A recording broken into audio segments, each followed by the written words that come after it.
Olá! Bem-vindos ao meu canal de...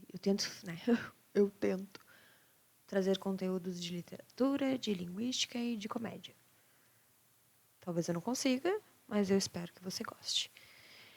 Hoje a gente vai falar sobre o Carlos, que é o protagonista do livro Viagens da Minha Terra, de Almeida Garrett. Vamos nessa? A gente vai começar com um contexto histórico e Portugal do século XIX.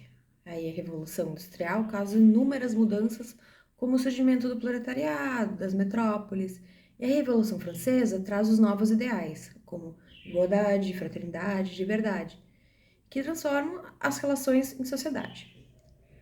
O liberalismo toma o trono do absolutismo, tendo como resultado o surgimento da burguesia, como categoria de poder financeiro.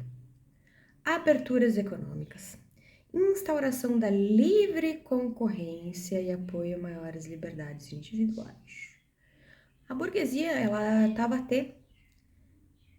ver sua era de ouro em razão de suas características liberais e capitalistas. E aí essa burguesia também traz à tona indivíduos materialistas e acaba expandindo o capitalismo comercial.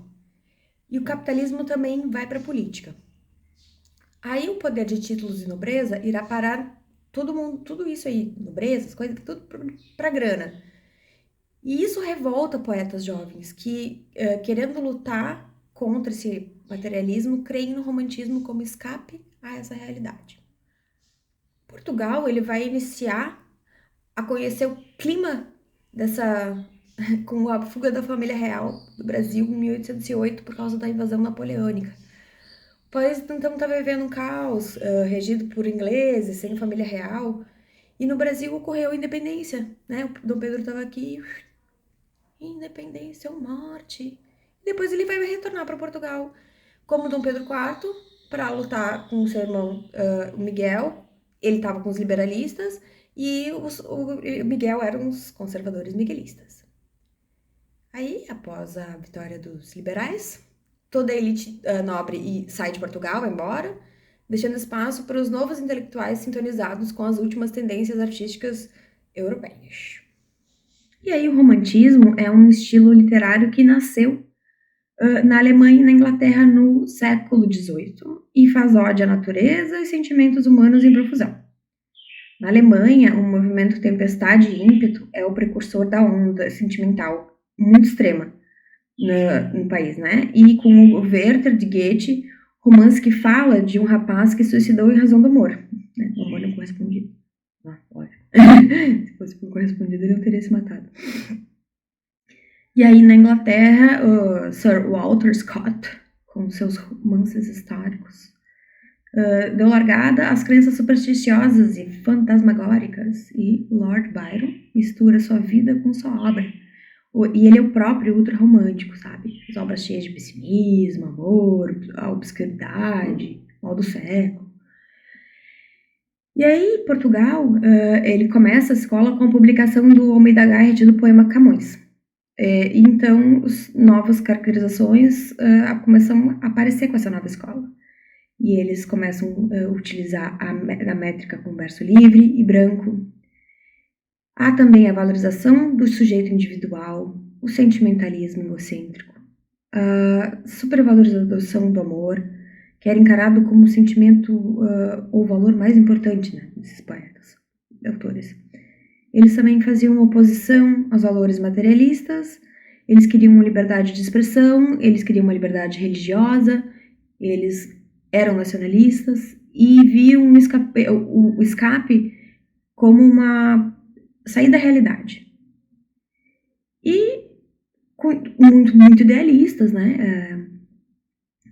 E sofrendo com o mal do século, que é as angústias, dores, melancolias, que é bem próprio dos ultrarromânticos. Aí os objetivos dos autores não é a retratação da realidade, pois essa era vista como muito mundana e óbvia. E seus escritos narravam emoções, sentimentos, visões de mundo. Dura 40 anos e cessa em 1865, com a questão Coimbra, e teve 3 fases. A primeira fase, ela inicia com o Garrett. O movimento romântico ia contrário à corrente racional iluminista, mas ainda tinha uns traços neoclássicos, assim. E os autores que a gente vê nessa época é o Almeida Garrett, óbvio, Alexandre Herculano e Antônio Feliciano de Castilho. Para a segunda fase. Supera-se as características arcádicas e dá-se início ao ultrarromantismo. Com os escritores nós temos o Camilo Castelo Branco e Soares de Passos. Para a terceira fase, ela é um início de transição para o realismo. São textos mais amenos, contidos e questões sentimentais aparecem, mas não tanto. E aí temos aí João de Deus e Júlio Diniz. Aí o herói romântico. Suas principais características são ser uma pessoa muito misteriosa, que tenta não ser corrompida pela sociedade. Ele é um ser que trava lutas internas entre ele, indivíduo e sociedade, com sentimentos conflitantes. Ou seja, ele é um herói de antíteses, né? Ele é contra os ideais sociais daquela época, né, materialistas, tem seus próprios pensamentos e conceitos sobre a vida. Ele também sente-se só e ele contra o mundo, tá? Então, ele vai optar entre os extremos, entre a natureza ou sociedade, e sempre se sente frustrado em seus amores. E, normalmente, ele vai optar pela sociedade e vai continuar mais frustrado ainda. Ele sempre ocupa um lugar de preeminência na escada social, nunca é um qualquer do povo. Ele sente-se só, acho que eu já disse, ele sente-se que é eu contra o mundo, que é incompreendido por todos, que tenta fugir e exilar-se do seu eu original. E é diferente a todos que os rodeiam, é o que ele sente, né? Sente totalmente diferente e é completamente egoísta.